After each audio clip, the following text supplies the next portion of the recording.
Volvemos a nuestro trabajo. Les invito a todos que hagan el favor de tomar sus apuntes y de pasar a la página número 3. Allí, como voy a proyectar en este momento, vamos a encontrar el segundo tema de nuestro curso. Ahora sí, vamos a entrar de lleno en el Apocalipsis del Nuevo Testamento, el único libro completo que tenemos de tónica apocalíptica, de esa inmensa literatura que hemos visto que acompañó pues los últimos 200 años antes de Jesús y los 150, 100, 200 años después de Jesús. Entonces, en el Nuevo Testamento quedó un libro completo nada más de todas esas literaturas. ¿Qué cosa vamos a ver en esta unidad, en este tema? Pues nos vamos a ver las circunstancias históricas en que se compuso el libro del Apocalipsis. Ese es el tema 2.1. Vamos a ver cómo está dividido y cómo se organiza el libro del Apocalipsis. Luego vamos a ver su lenguaje, el tipo de lenguaje que ya habíamos dicho es un lenguaje simbólico, con muchos símbolos de todo tipo, como manejaban la literatura apocalíptica, y luego ya nos dedicamos a analizar el libro en los tipos de literatura que aparecen en este libro, que se utilizan en este libro. Tipos de literatura. Es un tema un poquitito exigente, pero que nos va a ayudar a ubicarnos perfectamente en este libro para saber interpretarlo adecuadamente y recibir bien su mensaje. Entonces, ya habíamos dicho que la literatura apocalíptica normalmente son libros. De hecho, el Apocalipsis se presenta como un libro, ¿sí? Y el tema que va a abordar es el tema de la lucha por la justicia. La lucha por la justicia. Pero es un libro religioso y por lo tanto destinado a una comunidad creyente que lo lee en sus asambleas litúrgicas. Ahora, analizamos otras características de este libro y lo primero que queremos notar que este libro es un relato, es una narración y que se sitúa dentro de la tradición apocalíptica. La tradición apocalíptica que era de origen judío, ¿verdad? Ahora, otra característica de este libro es que es un libro que se presenta como libro sellado. Acuérdense que es el que tenía en su mano diríamos, el que está sentado en el trono y un libro que nadie podría abrir porque estaba cerrado.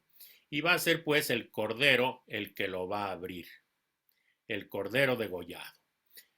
Creo que han leído ustedes ya el libro del Apocalipsis y ahora recordamos esos aspectos. Entonces se va a ocupar de la lucha por la justicia y esa lucha por la justicia, como cristianos creyentes, ellos tienen fe que es Jesús muerto y resucitado el que hace justicia divina en el mundo. Bien, esa sería la presentación general del libro del Apocalipsis. Vamos ahora ya en las circunstancias históricas. El Apocalipsis no se escribió ayer, se escribió hace unos 20 siglos. Se escribió en otro idioma y en otra cultura, entonces es necesario siempre, para evitar una lectura fundamentalista, es necesario siempre conocer varias cosas. ¿Qué queremos conocer de este tipo de literatura? Pues quién es el autor, quién lo escribió, para quiénes lo escribió, los destinatarios, la fecha probable en que se compuso, ¿sí? Fecha y lugar probables, y luego unos contenidos generales de este libro y con qué propósito o intención se elaboró. Esos son los temas que vamos a abordar en este momento. Entonces, Comenzamos con el punto número 1. El autor del libro del Apocalipsis. Aquí yo voy a señalar lo que me interesa y que está marcado con la letra cursiva. El autor se presenta como Juan en 1.3. Es el que recibe la revelación. Es Juan. Y este Juan era un judeo cristiano. O sea, era de tradición judía, de cultura judía, pero era cristiano, creía en Cristo Jesús. También varias veces se alude a él como un profeta cristiano, profeta de la comunidad, que seguramente tenía un liderazgo comunitario. Y algo que debemos tener muy presente es que no era Juan de Zebedeo, no era Juan uno de los 12, no era Juan el hermano de Santiago de Zebedeo, no lo era. Motivos: escribe al final del siglo I, ¿verdad? Por lo tanto, ya en esa época los discípulos de Jesús habían fallecido todos. Entonces, no era Juan de Zebedeo. Su nombre es Juan, pero no es Juan de Zebedeo, no es Juan el apóstol. Tampoco es Juan el autor del cuarto evangelio. El autor del cuarto evangelio se le atribuye en la tradición, no en el texto, se le atribuye a Juan. Evangelio según San Juan es el cuarto evangelio. Entonces, no era el autor del Apocalipsis, ni tampoco el de las cartas joánicas. Tampoco podemos decir que sea un adivino, como a muchos piensan que el autor del Apocalipsis adivinaba el futuro. Nada, descartamos todas esas cosas. Entonces vamos a ver, se presenta a sí mismo como Juan. Yo, Juan, fue dirigido a él. Y después él mismo dice, soy vuestro hermano hermano y compañero en la tribulación, en el reino y en la paciencia en Jesús. Es un hermano de la comunidad. Se encontraba en la isla de Patmos por causa de la palabra de Dios y del testimonio de Jesús, no porque fuera un fascineroso o un violador o un abusador de niños. Se encontraba por causa de la palabra de Dios y del testimonio en Jesús.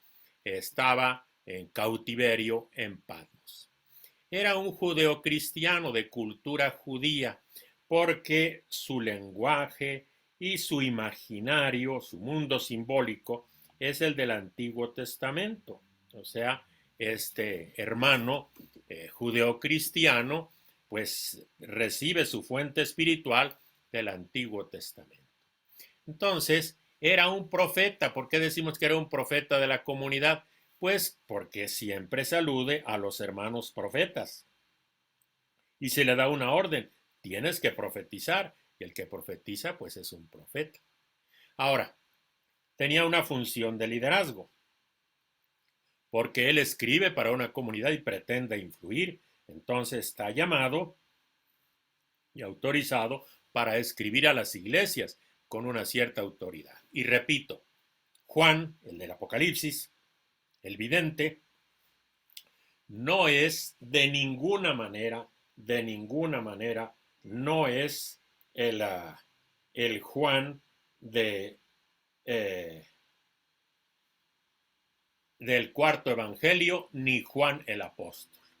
No es el apóstol Juan. Digan, Juan el profeta del Apocalipsis. Entonces, Juan el profeta del Apocalipsis efectivamente es el que escribe, porque se le dio la orden de escribir, el libro del Apocalipsis. Juan el profeta. Bien. ¿Quiénes son los destinatarios de este libro? Entonces vamos a subrayar ahí lo que tenemos en letra cursiva. Se escribe para pequeñas comunidades cristianas. Pequeñas comunidades cristianas que vivían en Asia Menor. Eso. ¿En qué época? Pues probablemente ya después del año 70 después de Cristo, que es la segunda generación cristiana. ¿A quiénes escribe? A unas víctimas cristianos que sufrían el acoso del ambiente que les rodeaba, estaban excluidos de la sociedad y tenían la vida amenazada. Y ahora explicamos un poquitito esto que acabamos de señalar. Juan escribe para comunidades cristianas de Asia Menor, de la segunda generación, comunidades que están sufriendo, que están excluidos, que son marginales. Entonces, ¿por qué decimos que sirve para pequeñas comunidades? Porque efectivamente se le da la orden al profeta, escribe a las 7 iglesias de Asia. Eso aparece en Juan 1, 4 y 11 y da los nombres de esas 7 comunidades de Asia. Muchas de esas comunidades las conocemos por la misión paulina, porque efectivamente vamos a suponer en Éfeso, allí pasó el apóstol Pablo. Y en esas comunidades podía haber algunos judeocristianos que tuvieron que salir de Palestina a causa de la guerra judía, la guerra que libraron los judíos del año 66-70 contra Roma. Entonces, como raíz de a consecuencia de las guerras, ese sacrilegio, esas guerras salvajes que siempre matan vida humana, ¿verdad? Como bien nos acaba de recordar el Papa Francisco, la guerra judía contra Roma provocó muchos migrantes, mucha gente que tuvo que dejar su propia patria. La segunda generación, de la primera generación cristiana fue del 30 al 70, más o menos, 40 años. Del 70 en adelante comienza la segunda generación, una generación que sentía el yugo opresor de Roma. Y ese yugo opresor los hacía gritar: ¿hasta cuándo, dueño santo y veraz? ¿Hasta cuándo vas a estar sin hacer justicia y sin tomar venganza de nuestra sangre a los habitantes de la tierra? Sufrían, pues, la opresión y el yugo de Roma. Eran, por lo tanto, gente sufriente que sentía la opresión histórica, acosados en su vida social, el hostigamiento exterior y también con problemas internos, ¿verdad? Porque cuando hay problemas fuera, también se reflejan dentro de la comunidad. Vamos a ver ahora en qué fecha se compuso. Ya habíamos señalado, pues, que ciertamente esa fecha hay que señalarla después de la guerra judía. La guerra judía contra Roma fue en el año 66-70, entonces probablemente se escribió por los años 90-100. En esa época el emperador era el emperador Domiciano. Y debemos recordar que en esa época Jesús ya había muerto en la cruz hacía más de 50 años. Y por eso ya lo celebraban como Cristo resucitado. Y además debemos decir que por la época, el año 90-100, ya las comunidades cristianas, la fe cristiana se había esparcido en varios lugares del Imperio Romano. Se había extendido el cristianismo. ¿Cuáles son los contenidos de este libro del Apocalipsis? Esto es muy importante porque con frecuencia nosotros estamos siempre haciendo referencia. El Apocalipsis, los 4 jinetes, el Apocalipsis, la bestia, el Apocalipsis, la grande prostituta. Puras tonterías. Vamos a ver de qué trata el Apocalipsis. Vamos a ver de qué trata. Entonces, para ello, voy a proyectar el texto de la Biblia. Y entonces, el texto de la Biblia nos dice, número 1, Apocalipsis 1, revelación de Jesucristo. Se la concedió Dios para manifestar a sus siervos lo que ha de suceder pronto. Revelación de Jesucristo. El Apocalipsis trata entonces de Jesucristo. Es la revelación de Jesucristo. No estamos tratando cualquier otra tontería. Es la revelación de Jesucristo. Jesucristo es el contenido de ese mensaje. Por lo tanto, Jesucristo, su vida y su obra, su significado, su mensaje de Jesús resucitado y en el fondo su intervención en la historia para salvar a las comunidades. Entonces, Jesucristo, vida y obra, mensaje, intervención en la historia.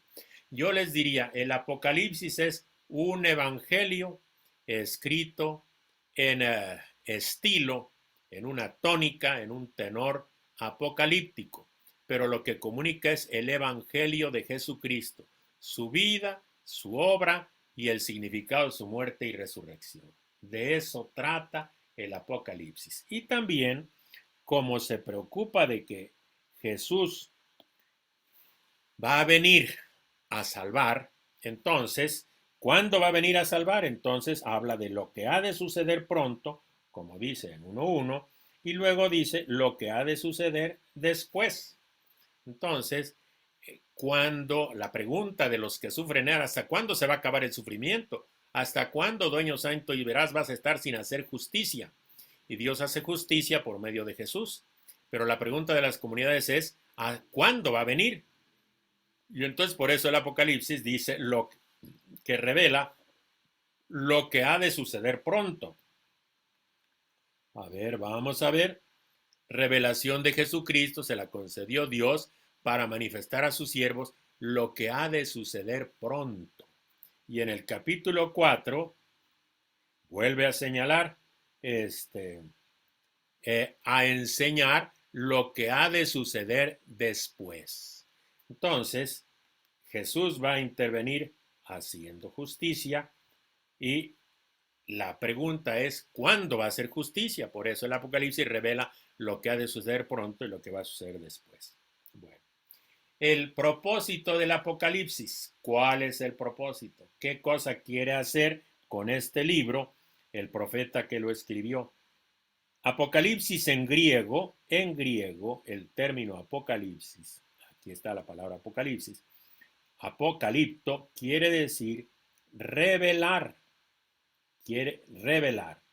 ¿Para qué? Para dar consuelo, alentar la resistencia de esas comunidades y por lo tanto darles esperanza. Ya lo habíamos dicho. En este sentido, prácticamente es como todos los libros del Apocalipsis, toda la literatura apocalíptica. Revelan algo para consolar a las comunidades y darles esperanza. Leyendo esos mensajes, el Apocalipsis, los libros apocalípticos alentaban la esperanza de la gente. Apocalipsis entonces es una palabra griega que quiere decir quitar el velo, que quiere decir desvelar o lo que es lo mismo, revelar, revelar. Quitar el velo de los acontecimientos. La gente vive acontecimientos exigentes de sufrimiento en la historia, ¿verdad? Entonces hay que interpretar la historia. No tanto el Apocalipsis no pretende hacer reflexiones doctrinales. Nada de reflexiones doctrinales. Esas las hizo Pablo. Entonces quiere interpretar los acontecimientos y así dar consuelo a las comunidades, alentarlas. Y por eso el objetivo del Apocalipsis lo expresa muy bien al principio. Vamos a leer ahorita aquí, dichoso el que lea y los que escuchen las palabras de esta profecía. Bueno, lo voy a leer en el texto para que vean esta primera bienaventuranza del Apocalipsis en el capítulo 1, luego en el versículo 2, versículo 3. Dichoso el que lea y también dichosos los que escuchen las palabras de esta profecía y guarden lo escrito en ella, porque el tiempo está cerca, el tiempo de la salvación. Dichoso, o sea, bienaventurado el que lea y bienaventurados los que escuchen. Entonces, el Apocalipsis no pretende asustar a la gente como a veces se ve en algunos ambientes, sobre todo cuando hay pandemias. Asusta, están cumpliendo el Apocalipsis. Los jinetes del Apocalipsis ya están por aquí. Cada ratito anuncian jinetes del Apocalipsis, cada ratito. Bueno, entonces, y con eso asustan a la gente y la gente asustada, pues lógicamente entra en pánico y se les va directamente a sus asambleas para que les adoctrinen de acuerdo a la interpretación torcida de la Biblia que tienen. Entonces, que quede claro que el Apocalipsis no pretende atemorizar ni anunciar calamidades o un mundo esotérico, para nada. Es un mensaje profético de esperanza. ¿Y cómo es que da esperanza el Apocalipsis? Pues con nuestra fe hace una interpretación simbólica de la fe en Cristo exaltado, en Cristo resucitado. Bueno, entonces, un cuadrito resume lo que acabamos de decir. Autor en el relato, Juan de Patmos. No dice que Juan de Zebedeo. Autor real, un profeta judeocristiano. Ciertamente un profeta judeocristiano escribió el libro. Destinatarios, comunidades de Asia Menor. Fecha, entre el 90 y el 100 después de Cristo, o sea, los últimos 10 años del siglo I. Propósito, consolar a los que sufren. Contenido, Jesucristo y su mensaje. Insisto, no trata de los jinetes, no trata directamente el centro. Habla de los jinetes, pero no son el centro de su mensaje. El centro de su mensaje no es la bestia, el centro de su mensaje no es la Babilonia, la ciudad imperial. El centro de su mensaje es Jesucristo. Al principio, a ver, voy a volver a leer esto. Al principio dice revelación de Jesucristo, no dice revelación de la bestia o revelación de la Babilonia. Y luego, ¿a qué iglesias es? Escribe Juan a las 7 iglesias de Asia. Juan a las 7 iglesias de Asia. Esos son los destinatarios. Y por acá va a estar la orden explícita. Lo que veas, escríbelo en un libro y envíalo a las 7 iglesias. A Éfeso, Esmirna, Pérgamo, Tiatira, Sardes, Filadelfia y Laodicea. Esos son los destinatarios del libro. Las 7 iglesias de Asia. Ahora, vamos a ver algo muy importante, que es la división y la organización del libro. ¿Cómo organiza ese profeta su mensaje? ¿Verdad? Eso. Como todos los libros, este libro está muy bien escrito. Todos los libros suelen tener siempre una introducción. Y también todos los libros bien escritos suelen tener una conclusión. Una introducción y una conclusión. Entre la introducción y la conclusión está el cuerpo del libro. Y este cuerpo del libro tiene dos grandes unidades. Dos grandes unidades. ¿Cuáles son esas dos grandes unidades? Uno, un proceso de liberación, perdón. Aquí puse muchas cosas. Dos grandes unidades. Primera grande unidad es un proceso de liberación. Por medio del Cordero va a liberar al pueblo, a tratar de liberar al pueblo de los flagelos, de los caballos, de la caballería imperial. Y luego, la siguiente grande unidad es la destrucción de los agentes del mal que intervienen en la historia. Entonces, hay una introducción y una conclusión y el cuerpo del libro, dos grandes unidades. El proceso de liberación, que comienza con los sellos y también con las trompetas, y luego va a venir la destrucción de los agentes del mal. Eso ténganlo presente, una introducción y una conclusión. Ahora lo vemos eso, bien claro, en el cuadrito. Introducción, los primeros 3 capítulos. Luego, la conclusión es prácticamente del capítulo 21.1 a 22.21. Ahí concluye el libro del Apocalipsis con la visión de la Jerusalén celeste. Bien. Bueno, introducción y conclusión. Luego, en el cuerpo, este es el cuerpo, parte 2 y 3.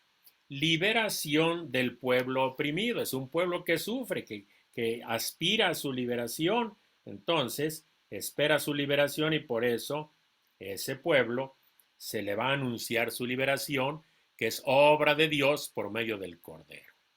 Y luego esa liberación se va a ir realizando en la historia cuando el Cordero, Dios y el Cordero, enjuician y destruyen a los agentes del mal.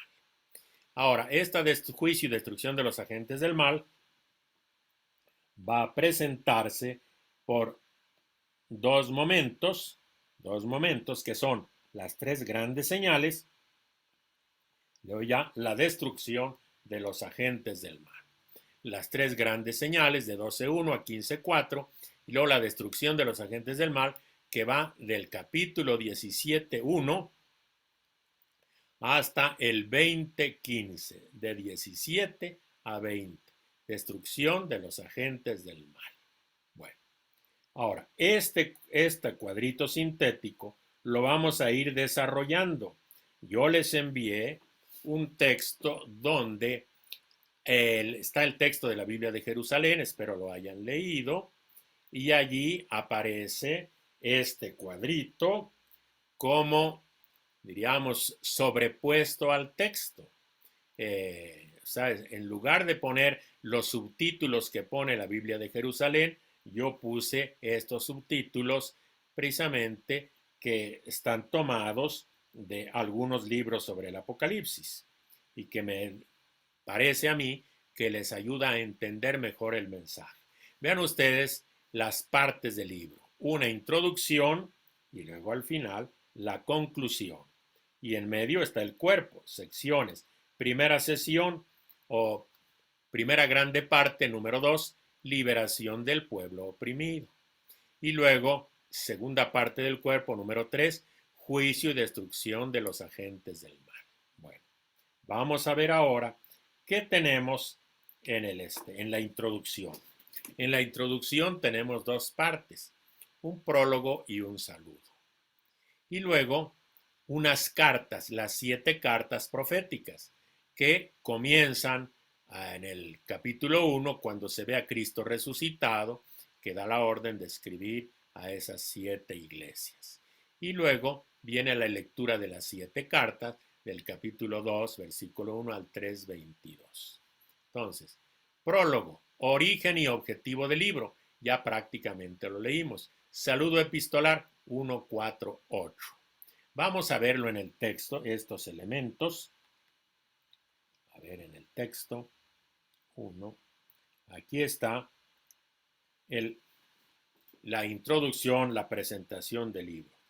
Dice, revelación de Jesucristo.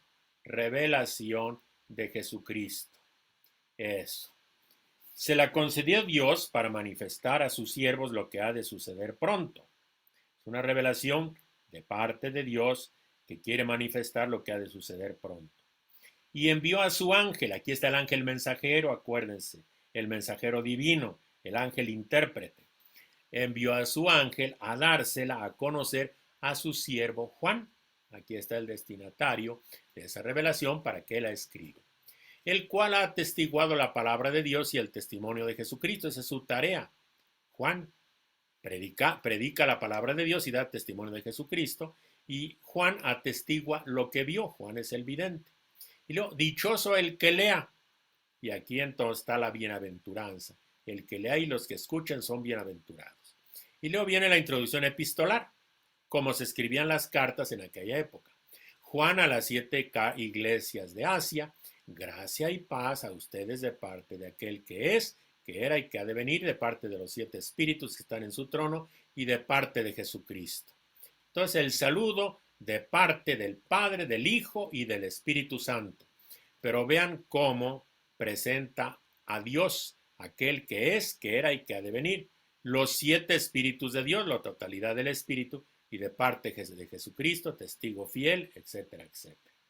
Bueno, pues esa es el prólogo, origen, objetivo del libro y el saludo epistolar. Luego va a aparecer la visión de Cristo resucitado, ¿verdad? Yo, Juan, a partir del versículo 9, vuestro hermano y compañero en la tribulación, ¿verdad? Caí en éxtasis el día del Señor, porque se encontraba en la isla de Patmos, ¿verdad? Y luego le dijeron, lo que veas, escríbelo en un libro y envíalo a las 7 iglesias de Asia. Aquí están los nombres de la iglesia, viene la visión de Cristo resucitado y luego vienen las cartas. Al ángel de la iglesia de Éfeso escribe, luego. Al ángel de la iglesia de Esmirna escribe. Luego viene, al ángel de la iglesia de Pérgamo escribe. Y así vienen 7 cartas, los capítulos 2 y capítulo 3. Y vamos a ver que ahora ya están las 7 cartas proféticas ya las vimos. Vamos a ver ahora lo que viene después. Bueno, ya entramos, después de esa introducción entramos al cuerpo propio del texto del Apocalipsis. Y en este cuerpo lo primero que encontramos es la liberación del pueblo oprimido. Ese es el anuncio que va a traer el libro de los 7 sellos y es la ejecución que se va a realizar durante la narración de los toques de las 7 trompetas. Entonces, 7 sellos y 7 trompetas. Pero ¿cómo se presenta el libro de los 7 sellos? El libro de los 7 sellos lo va a tener Dios en su mano derecha y el Cordero es el que los va a abrir.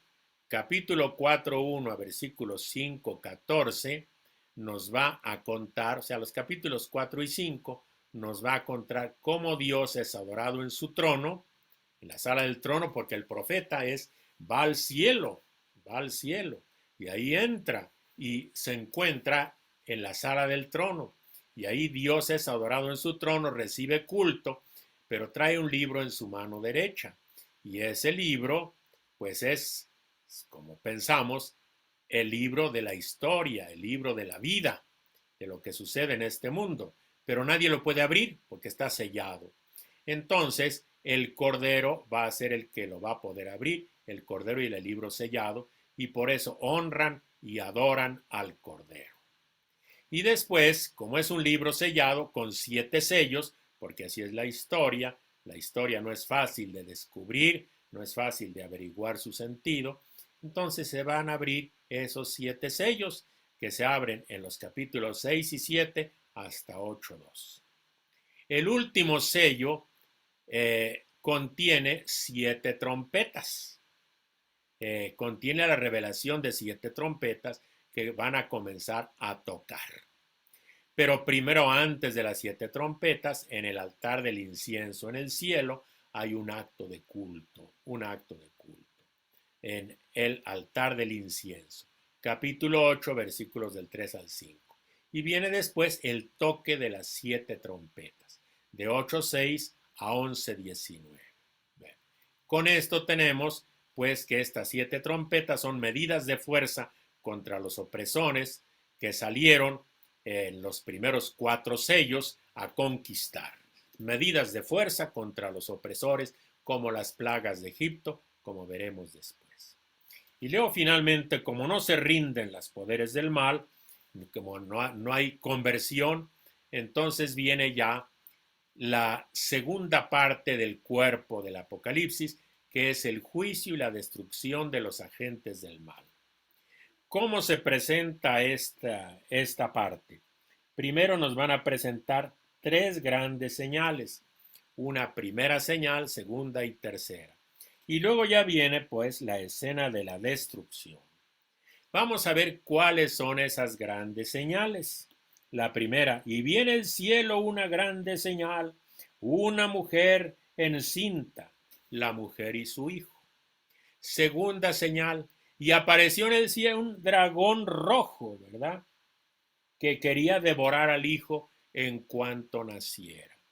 Tercera grande señal, son 7 plagas y 7 copas. 7 plagas y 7 copas. Otra medida de fuerza para ir poco a poco minando y castigando la maldad de los poderes del mal. Ahora, vamos a ver que la segunda grande señal es el dragón contra el hijo. Y el dragón tiene sus bestias. Ahora sí, aquí aparece el dragón, que es el diablo, y vienen sus bestias, que es la bestia que recibió poder del dragón, o sea, es el imperio, la primera bestia que sale del mar, recibió el poder del dragón, recibió la exousia, el imperio del dragón, es el imperio, representa el imperio.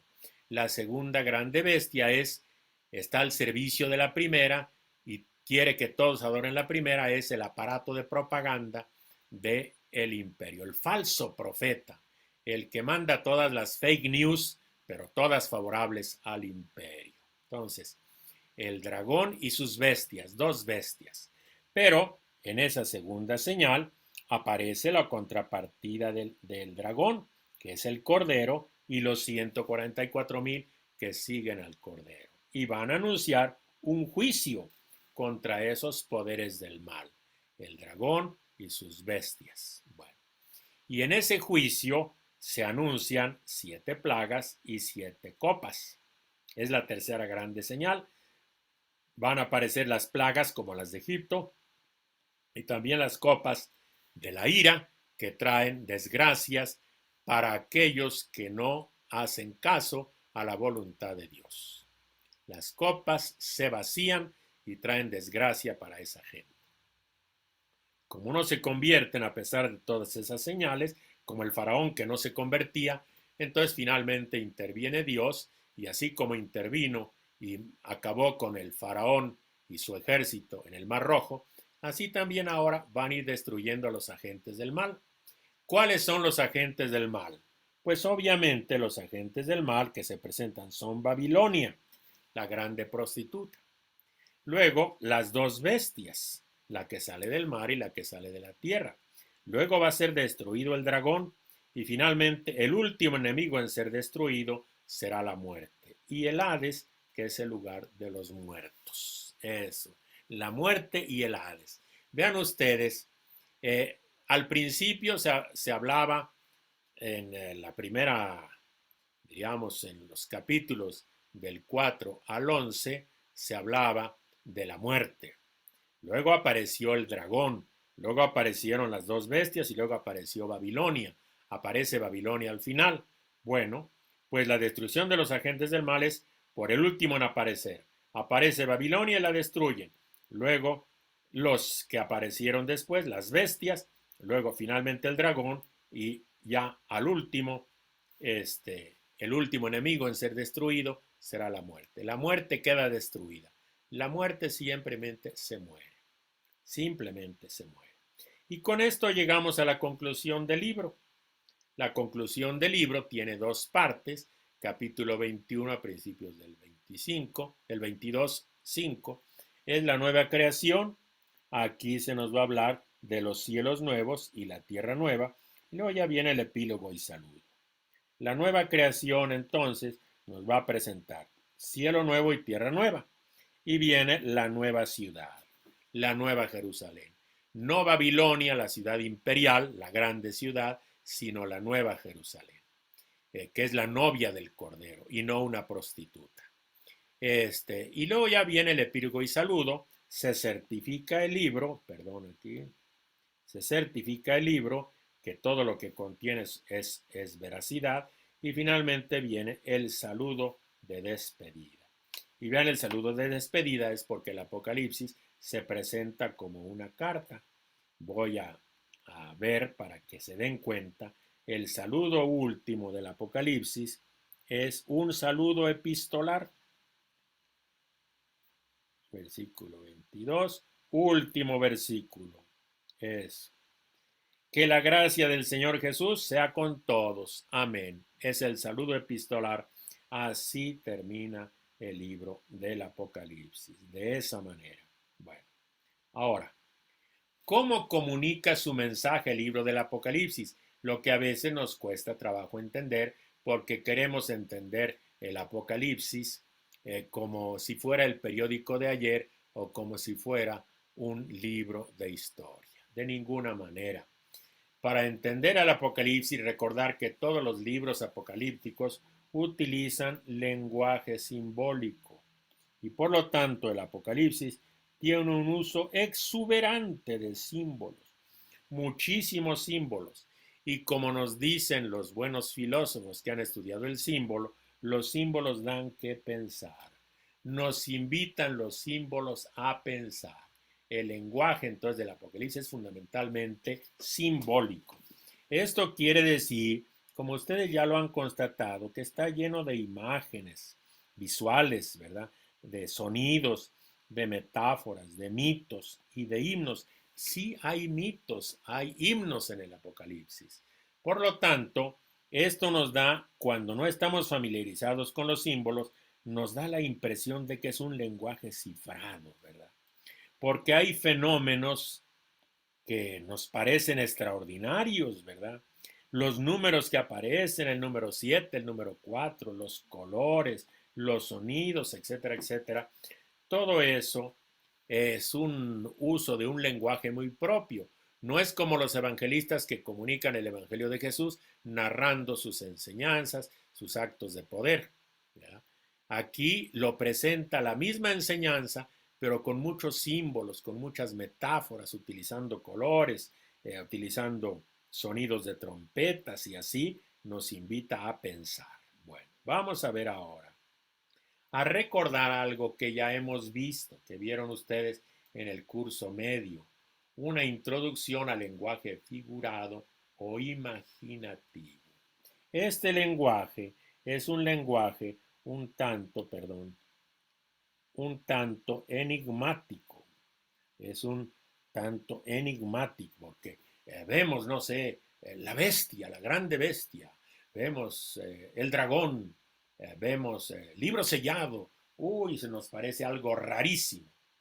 Pero en todo eso siempre debemos tener presente que un símbolo tiene dos elementos, el significante y el significado. Que no se nos olvide. Los símbolos tienen dos elementos, el significante y el significado. ¿Qué cosa es significante y qué cosa es significado? Significante es lo que se ve o se oye y que despierta la imaginación. Vamos a poner, por ejemplo, un símbolo muy elemental, el semáforo. En un semáforo, en las luces del semáforo, las luces que se ven es precisamente el significante. En algunos semáforos a veces se pone también sonido. Alto puede pasar. En algunas ciudades hay semáforos donde se oye algo, una voz. Es el significante. Pero esas cosas materiales que se ven o que se oyen tienen un significado que nos ayuda a comprender lo que ahí está pasando. Si ustedes ven en el semáforo una luz de color verde, quiere decir que puede seguir, de color amarillo preventiva, de color rojo, haga alto. Ese es el significado. A un color se le asigna un significado. Entonces, un signo, un símbolo tiene dos elementos, significante y significado. Bueno, esta distinción es muy importante, ¿verdad? Porque los símbolos siempre van a aludir o van a evocar. Por ejemplo, apelan a la imaginación. Si un atleta va corriendo en el estadio la última vuelta y va puntero y le enseñan por ahí su bandera, entonces esa bandera, ¿qué cosa? La bandera significante es una tela pintada. Significado, le recuerda a su patria. Entonces le despierta emociones, lo motiva, lo persuade y lo mueve a echarle más ganas y a ganar la competencia. Entonces, ese significante de una bandera que tiene el significado de recordarle a su patria, lo motiva, lo persuade y lo moviliza. Por eso el lenguaje simbólico es tan importante. Es tan importante. El agua bendita es importante, es un símbolo. Nos recuerda nuestro bautismo cuando fuimos inmersos en el Espíritu Santo, ¿verdad? Cuando se nos quitaron nuestros pecados, cuando recibimos la salvación de nuestro Señor Jesucristo, ¿verdad? El agua de la vida, el agua que lava. Entonces, es el significante, el agua, el significado, pues es la vida del espíritu. Dios nos da su espíritu, es agua que da vida. Bueno, significante y significado. El significado es el que nos hace comprender lo que significa esa realidad, ese significante que se ve y que se oye. Ahora, la ventaja de los símbolos es que nos ayudan a comunicarnos. Los símbolos hablan mejor de las realidades de la vida. Una bandera nos habla de nuestra patria mucho más que un libro de historia en un momento, ¿verdad? En el momento que voy en la carrera como puntero y veo la bandera, me anima mucho. Ahora, En el Apocalipsis los símbolos sirven para interpretar la historia y el plan de Dios. Se interpreta con símbolos. Ahora, ¿qué cosa vamos a poner aquí? Vamos a poner que la lectura fundamentalista nunca distingue en el elemento del significante y del significado. La lectura fundamentalista distorsiona los símbolos, los presenta como realidades.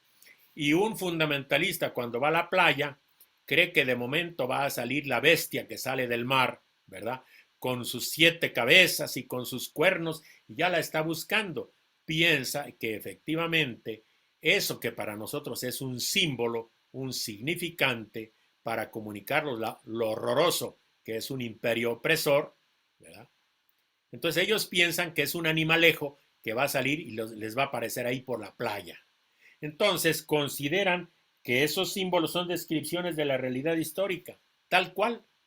Y luego comienzan a hacer cálculos con los años que faltan, con los años que vienen, etcétera, etcétera, cuando son números simbólicos que tienen un significante y ese significante comunica un significado. El problema del fundamentalismo es que no sabe leer el lenguaje simbólico y lo considera como una descripción de la realidad histórica. Continuamente haremos referencia a esa lectura fundamentalista. Ahora pasamos a ver los símbolos más utilizados por el Apocalipsis. No los únicos, hay muchos, pero hay unos símbolos que son los más conocidos por los lectores, ¿verdad? Los símbolos tradicionales. Ahí aparece una mujer. La mujer normalmente en la Biblia es símbolo del pueblo o de una ciudad. Prostituta era el símbolo profético de la idolatría y de las costumbres disolutas. El pueblo en el Antiguo Testamento se supone, y Dios así lo quiso, es la esposa de Dios. El pueblo de Israel es la esposa de Dios. Cuando el pueblo de Israel abandona la alianza con Dios, el matrimonio con Dios, y hace alianza con otros pueblos o con otros poderosos, ¿qué hace? Se prostituye y por lo tanto la prostituta es el símbolo profético de la idolatría. No adorar al verdadero Dios, sino someterse a algo que no es Dios, a un ídolo. Y vivir de acuerdo a las costumbres que no son las que reflejan la voluntad de Dios, sino costumbres disolutas. La prostituta. Ángel, ángelos, quiere decir mensajero, en este caso mensajero de Dios. El cielo es el lugar imaginado donde está Dios. Nos dice el catecismo, Dios está en el cielo, la tierra en todo lugar. Bueno, el cielo, en las lecturas Apocalipsis, es el lugar de Dios, lo que viene del cielo. La tierra es la zona propia del hombre. Ese es dentro de la tradición bíblica. El árbol de la vida. Recuerdan ustedes que en el paraíso terrenal había al centro dos árboles. El árbol de la vida y el árbol de la ciencia del bien y del mal. Y se le dio la orden: puedes comer de todos los árboles del jardín, menos del árbol de la ciencia del bien y del mal. Podía haber comido del árbol de la vida y no, tuvieron que ir a comer del árbol prohibido. Ya sabemos que así somos los seres humanos. Luego viene la cosecha o la vendimia. Cosecha de trigo, vendimia, que es la cosecha de la uva. Es una señal de juicio. Vamos a ver qué produjo, cuál es el resultado de tanto trabajo. Son símbolos de juicio. Y luego los truenos que se oyen es la voz del Dios según el Antiguo Testamento. Esos son los símbolos. Vamos a ver animales simbólicos. Cordero. En el Apocalipsis es Jesús, el Cordero Pascual, porque con su sangre salva la vida al pueblo, como cuando se mató el Cordero Pascual en Egipto, con su sangre, con la cual se pintaron los dinteles de las puertas, libraron a los que estaban dentro de esa casa y les salvaron la vida. Entonces Jesús, como el Cordero, cuando decimos Cordero de Dios que quitas el pecado del mundo, ten piedad de nosotros, recordamos que es el Cordero que con su sangre, con su entrega en la cruz, nos da vida, nos salva de la muerte. Los caballos son los vientos del cielo que ejecutan los designios de Dios. Esa es una imagen, significado de los caballos. Y también los caballos en aquella época, pues eran efectivamente los animales de guerra, era como los tanques de ahora. Cuando alguien llegaba con una caballería, pues era señal de guerra. Para cargamento y todo se utilizaban más bien los burros. Entonces el caballo lo utilizaban para propósitos militares. Pero en general caballos son también los vientos del cielo que efectivamente como mensajeros o, ¿qué diríamos? No tanto mensajeros, sino como vehículos, vehículos de los designios de Dios, los vehículos que hacen justicia son los caballos o vientos del cielo. Las langostas, flagelo del trabajo campesino, la plaga de las langostas en Éxodo 10. La bestia, el imperio romano, es el poder que encarna el mal, porque recibe del dragón que es la serpiente antigua, el diablo Satanás, recibió de él el poder. Esa primera bestia recibe poder sobre toda raza, sobre los pueblos, sobre las naciones. Entonces el imperio que domina en esa época era el imperio romano. El dragón, la bestia. 7 cabezas, no las interpreta el Apocalipsis mismo, son 7 colinas de la ciudad de Roma, pero también son 7 reyes. El que encabeza a un pueblo era el rey, por eso se le representa el dragón, tiene 7 cabezas, que son 7 reyes, ¿verdad? El imperio gobierna a través de los reyes clientes, de los reyes sometidos. Y luego de alguno de las cabezas salen cuernos, y un cuerno es señal de poder. Es el poder que heredan los reyes a sus hijos, el poder que tienen los reyes. El cuerno es el que tiene poder. Fíjense que cuando se canta en el Evangelio, se dice que Dios nos ha dado un cuerno de salvación y por eso traducen en el Benedictus, en el canto de Zacarías, bendito sea el Señor Dios de Israel porque ha visitado y redimido a su pueblo, suscitándonos una fuerza de salvación en la casa de David su siervo. En realidad no dice fuerza de salvación, dice un cuerno de salvación, que es el poder de salvar. En ese caso, un poder de salvar.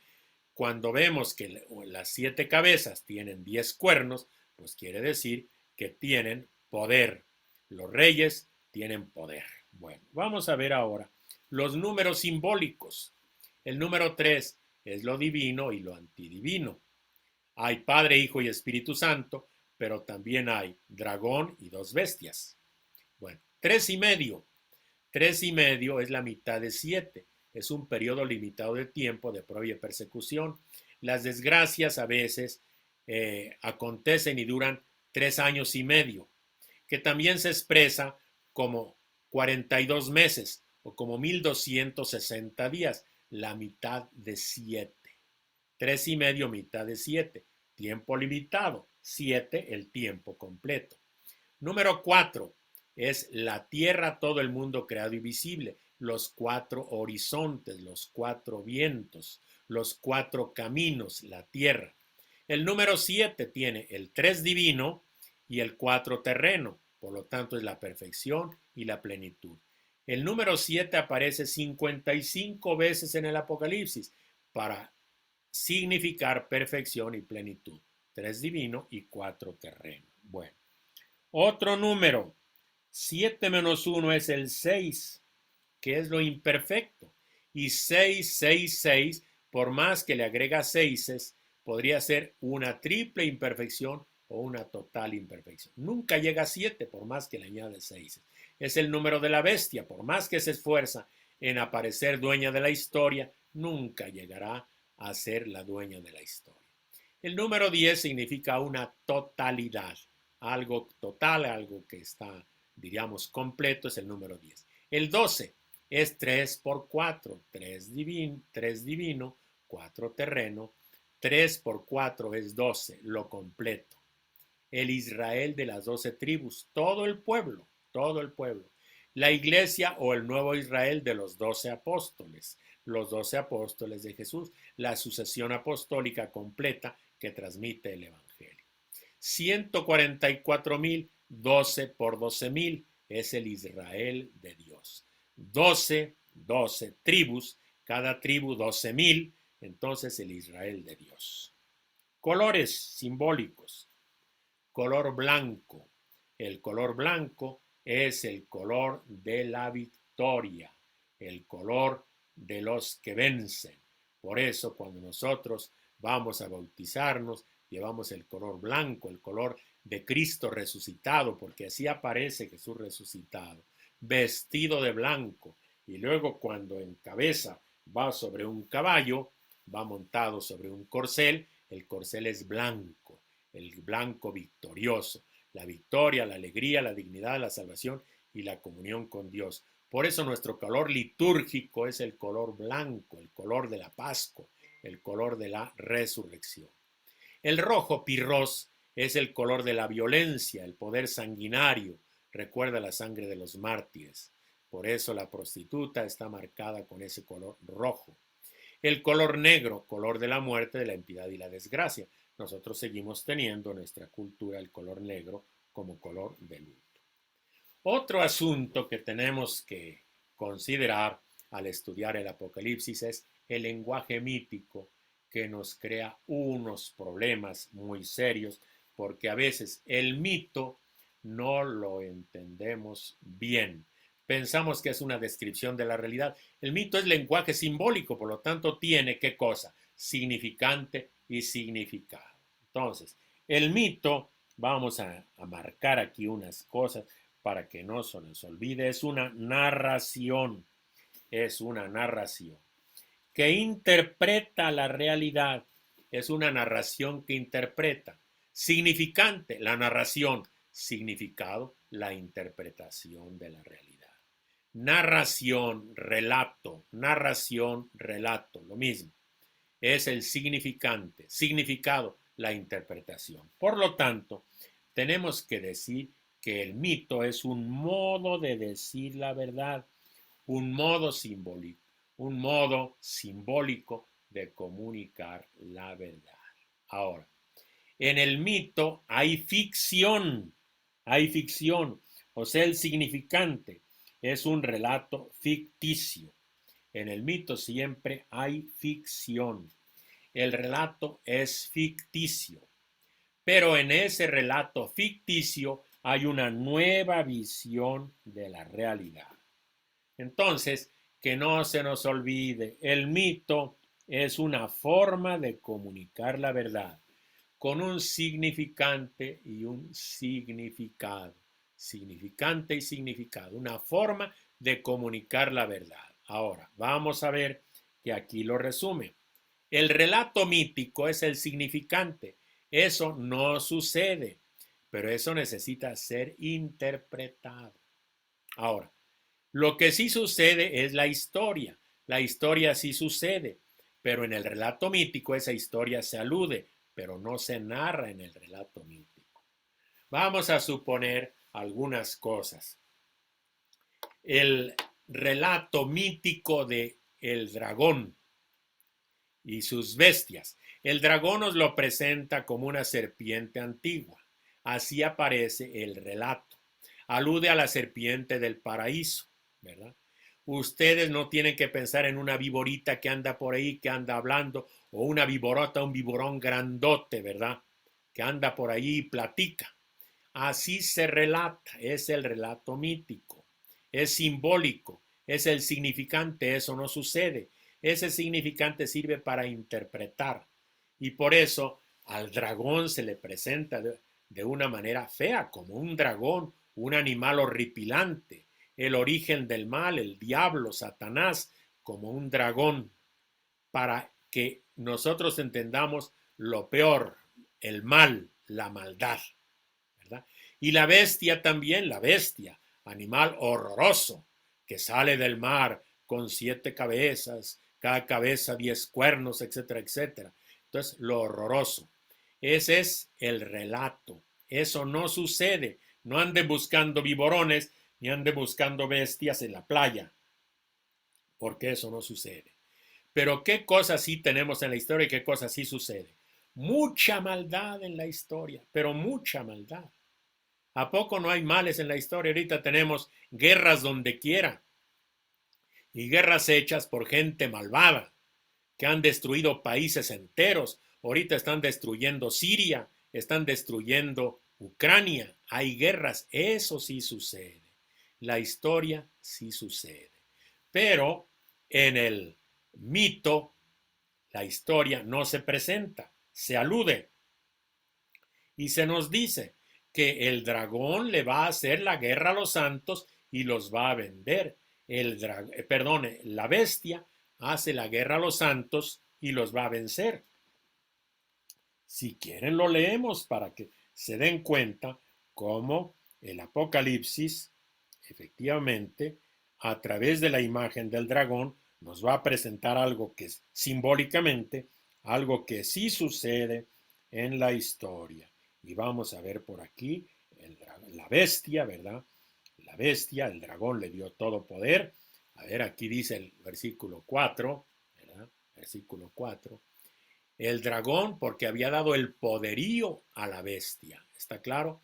Y esta bestia dice, se le concedió hacer la guerra a los santos y vencerlos, y se le concedió poderío sobre toda raza, pueblo, lengua y nación. Por eso la bestia es un imperio y se le presenta tan horrorosa porque los imperios que dominan y que hacen guerras, pues son realmente malvados y horribles. Esos imperios que están destruyendo tanta humanidad por ejemplo, en Siria y tanta humanidad en Ucrania y cómo destruyeron tanta humanidad en Irak, destruyeron tantos seres humanos en Afganistán, destruyeron el país de Libia, esos imperios, de Libia, que hacen tanto daño, matan gente, sacrílegos, por eso son blasfemos, profiere grandezas y blasfemias, matan la vida que Dios da. Entonces, esos imperios son presentados de una forma horrorosa, pero en lenguaje mítico. En lenguaje mítico. A ver, aquí ya me salí, ya me sacó. Bueno, vamos a ver. Aquí vamos a ver. Ok. Entonces, el relato mítico de ver el dragón o de ver la bestia, eso no sucede. No busquen viborones que hablen, ni busquen en la playa las bestias con 7 cabezas que salen. Eso no sucede. Pero eso es el significante de una interpretación. Interpretan la historia. La historia que sí sucede. Si hay mal en el mundo, si hay guerras en el mundo. Pero en la historia se alude con el lenguaje simbólico. La historia no se narra.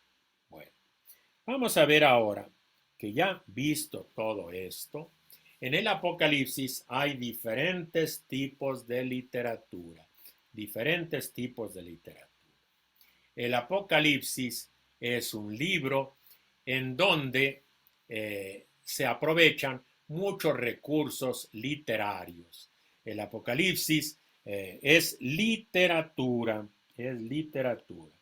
Déjenme ver. Entonces el Apocalipsis es literatura, una obra literaria. Forma parte de la literatura apocalíptica. Pero el Apocalipsis, más que ser un libro apocalíptico, utiliza el lenguaje apocalíptico, pero comunica un mensaje profético. Es una obra profética más que una obra apocalíptica. Entonces, lo primero que queremos señalar es que el Apocalipsis es un libro profético y así se define a sí mismo, pero utiliza el lenguaje apocalíptico, ¿verdad? Como Zacarías, que era un libro profético y utilizó el lenguaje apocalíptico en su última parte. Como, no sé, otro libro, Isaías, libro profético, que utiliza en 2 secciones lenguaje apocalíptico. Entonces, el Apocalipsis se define a sí mismo esta profecía. A ver, vamos a ir al texto, capítulo 1, versículo 3. A ver, vamos a ver. Apocalipsis 1, versículo 3. Dichosos los que lean y dichosos los que escuchen las palabras de esta profecía. El Apocalipsis es un libro profético, es profecía. Una profecía que hay que escucharla y guardarla, ponerla por obra. Esos mensajes hay que ponerlos por obra. Es una profecía. Y por eso al final se habla de las palabras proféticas de este libro. No se nos olvide, el Apocalipsis es profecía, comunica palabras proféticas, tal como lo acabamos de decir, esta profecía. Por lo tanto, es un libro profético. Ahora, ¿esto para qué nos tiene que servir? Para que no andemos buscando que el Apocalipsis es adivinación del futuro. De ninguna manera. Hace lo que hace la profecía. La profecía interpreta la historia, interpreta el presente, para que, conociendo el presente, le encontremos un sentido al futuro. El Apocalipsis, libro profético. Ahora, se presenta como una carta. Esto es muy interesante. El Apocalipsis se presenta como una carta. Y entonces todas las cartas de aquella época y también las de esta época tienen un remitente, el que envía la carta, el remitente, y tiene un destinatario, y hay saludos al principio y al final. Al comienzo siempre hay remitente y destinatario y saludo. Vamos a leerlo para que vean que tiene todo el formato de carta, ¿verdad? ¿Qué dice? Juan, remitente, a las 7 iglesias de Asia, destinatario, saludo, gracia y paz a ustedes. Ya de parte de ese remitente, destinatario y saludo. Entonces el Apocalipsis se presenta como carta y al final ya leímos que tiene un saludo final. Saludo final. Al final hay una despedida. El cierre del Apocalipsis es pues una bendición. La bendición, el saludo, saludo final. Saludo final de una carta, igualito. Pero otra característica fundamental para interpretar el Apocalipsis que nunca se nos debe olvidar y que es lo que nos va a ayudar a entenderlo mejor, es que el Apocalipsis es un relato, es una narración, un relato ordenado de acontecimientos, relato ordenado de acontecimientos, que tiene una trama, como todo relato, tiene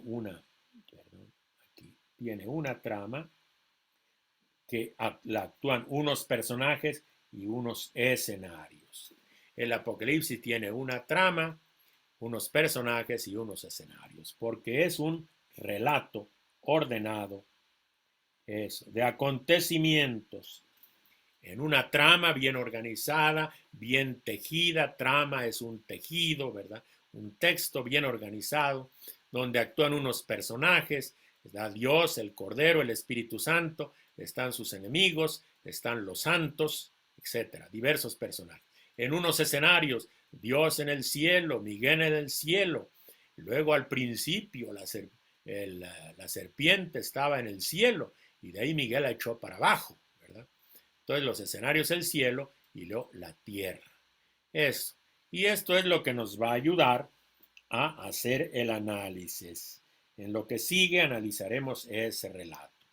Pero en el relato del Apocalipsis encontramos otros tipos de literatura.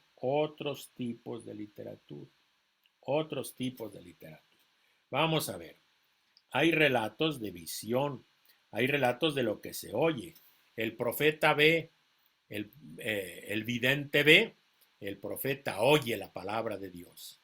Luego hay una parte, unas formas literarias, que es el envío de un profeta, la misión que se encarga a un profeta. Al profeta Juan se le da una misión. Y hay oráculos proféticos. Los oráculos proféticos son, por ejemplo, las 7 cartas. Las 7 cartas son oráculos proféticos. Cartas proféticas y muchos otros pasajes. Luego hay juramentos. Hay muchos himnos litúrgicos. El Apocalipsis está lleno de himnos litúrgicos. No sé por qué en lugar de rezar el Apocalipsis como lo hacemos nosotros en las vísperas, todos los días en la oración de vísperas siempre se lee himnos litúrgicos del Apocalipsis. Todos los días en la liturgia de las horas. Bueno, ¿por qué en lugar de rezar esos himnos andamos buscando el Apocalipsis, los caballos, andamos buscando al dragón, a las bestias y a la prostituta? Qué lectura tan perversa del Apocalipsis. Hay que rezar también los himnos del Apocalipsis como lo propone nuestra iglesia en la liturgia de las horas de víspera. También hay cantos fúnebres, hay canto fúnebre. Se lamenta la muerte de la grande prostituta, pero no cualquiera lo lamenta. Con un canto fúnebre lo lamentan los reyes, los comerciantes, los mercaderes, son los que lamentan con un canto fúnebre de Babilonia. Hay 7 bienaventuranzas en el Apocalipsis. Leímos la primera. Hay 7 bienaventuranzas. Andamos buscando siempre las tragedias, las catástrofes, en lugar de buscar las palabras dichosos los que, felices los que. Bueno, hay ayes también. Así como hay bienaventuranzas, hay malaventuranzas. Los 3 ayes, el segundo ay, el tercer ay, para las que anuncian las desgracias. Hay de aquellos que, como Jesús en el Evangelio, bienaventurados los pobres, ay de ustedes los ricos, ¿verdad? También hay listas de vicios y de virtudes, y así nos educa en la moralidad. Y hay cartas breves, las cartas proféticas a las 7 iglesias, Apocalipsis 2 y 3. Y tenemos todavía un tiempecito que yo quisiera aprovechar. Dejo de compartir esta pantalla y voy a compartir otra pantalla, pero antes la quiero presentar. Eso. Vamos a abrir un archivo. Aquí está. Ya lo tengo abierto y lo voy a presentar. Es un archivo que ya les mandé a todos ustedes para que lo leamos. Y ahora lo voy a proyectar. Cambio de pantalla. A ver si la logramos ver.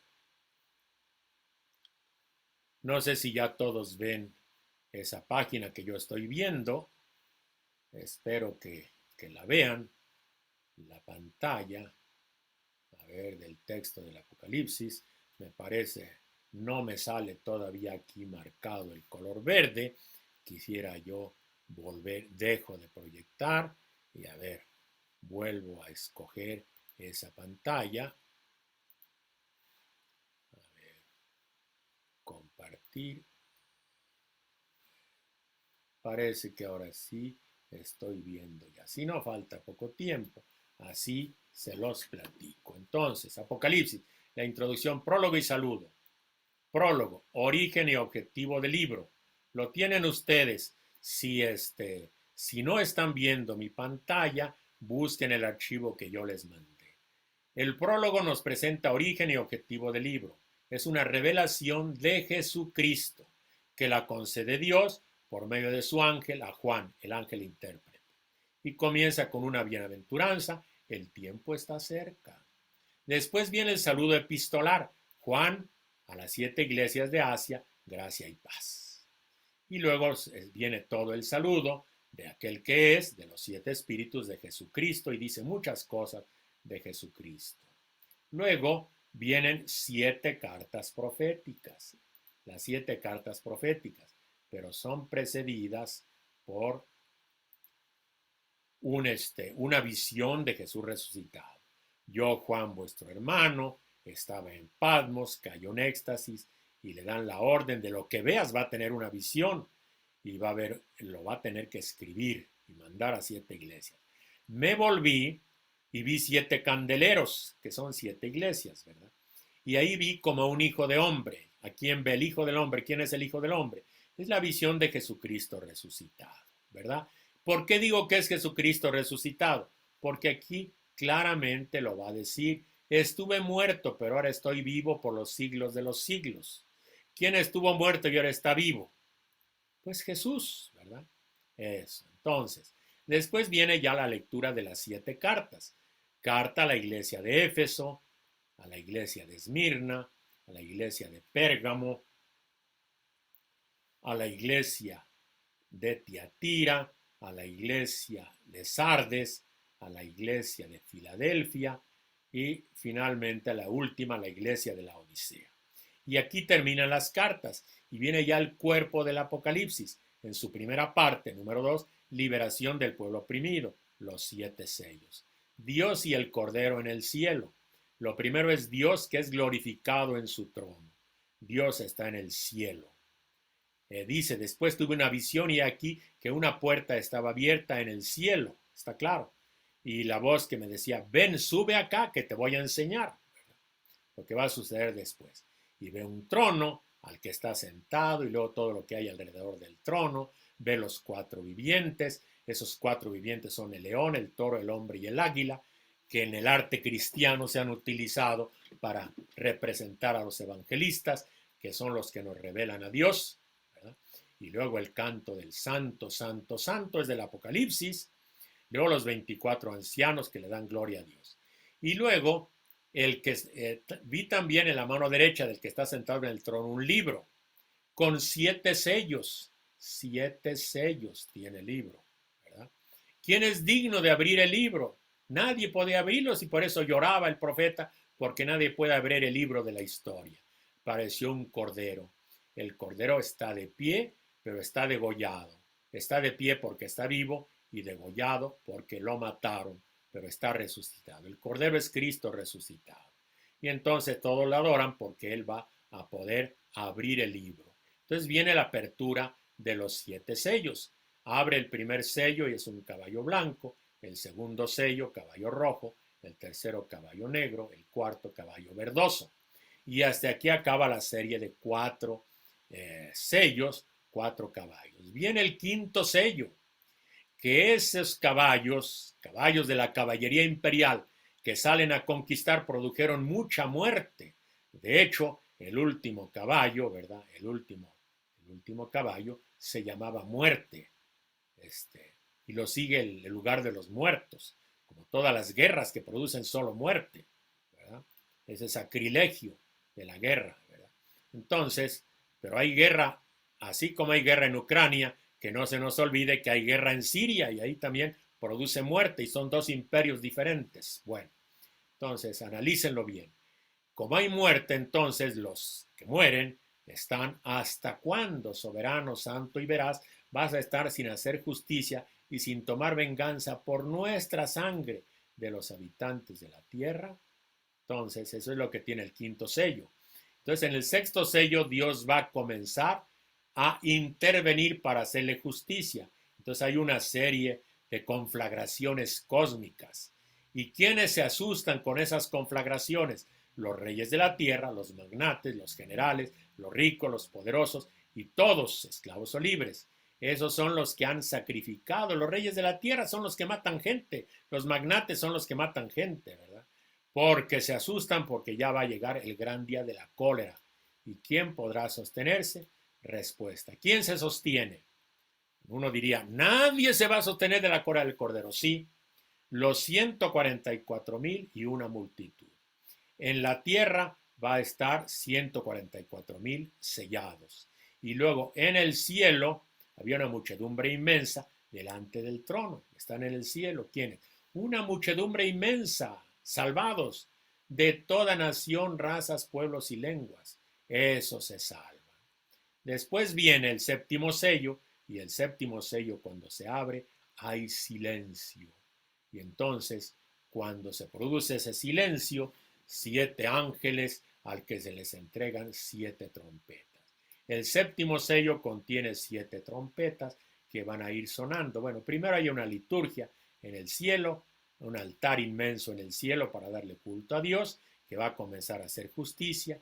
Cada toque de trompeta de los 7 ángeles, de las 7 trompetas comenzaron a tocar y viene una tercera parte de árboles queda arrasada como las plagas de Egipto.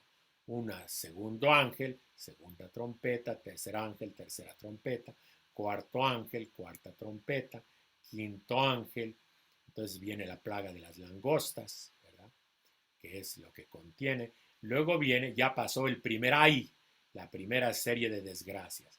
Toca el sexto ángel y entonces otra vez, ¿verdad? Tercera parte. Y luego hay una visión intermedia.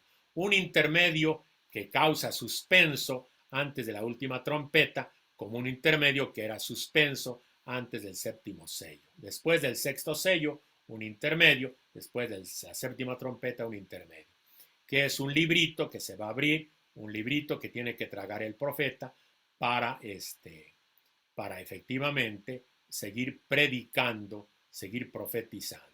Y luego ya vienen los dos testigos, que son los dos olivos, los dos candeleros, que son, diríamos, símbolos tomados de los profetas. Y aquí es donde va a aparecer la bestia. La bestia, ya se anuncia que va a aparecer.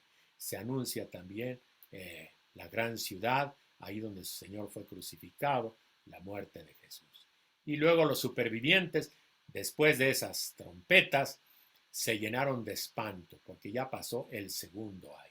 Y viene el tercero, suena el tercer ay, y aquí apareció el arca de la alianza en la apertura del templo celeste. Y ya uno esperaría que va a terminar todo, pero no termina todo, porque todavía el poder del mal sigue en la historia. Entonces hay que juzgar al poder del mal y destruir los poderes del mal, y de eso se van a ocupar las tres grandes señales. Pues bien, como estamos sobre el tiempo, vamos a dejar de proyectar. Después regresaré sobre este punto para hacer una lectura del libro del Apocalipsis un poco organizada, para que cuando lo lean, pues se den cuenta que están leyendo y cómo está organizado el mensaje, y no leen el Apocalipsis a pedazos, malinterpretando todo, no relacionando bien las cosas. Descansamos un momento, pero antes quisiera yo proyectar todavía algo y mandarlos a trabajar. Voy a dejar de proyectar aquí y voy a proyectar lo que tengo acá, ¿verdad? Compartir. A ver. Espero que ya salga. A ver, espero que salga esto. Ya salió proyectado. 2.5 de la página 5 de sus apuntes es un repaso. Les voy a pedir que en grupos contesten este cuestionario. Indicaciones a nota B o F según que el contenido de la afirmación sea verdadero o falso. A lo mejor muchos ya hasta lo contestaron, y yo les pediría que estas preguntas son solamente un estímulo para que ustedes recuerden algo de lo que han visto y comenten. Son afirmaciones importantes que están recogidas, muchas son verdaderas, alguna es falsa por ahí. Entonces, léanlo y coméntenlo. No simplemente digan 1B, 2B, 3B o 4F o lo que sea. No es nada más de ponerle una letra, sino comentar un poquitito el contenido de las afirmaciones. No tienen demasiado tiempo, por eso son 8 breves afirmaciones que tienen que analizar y comentar. Y con esto dejo de proyectar esto y los envío a todos ustedes a los grupos.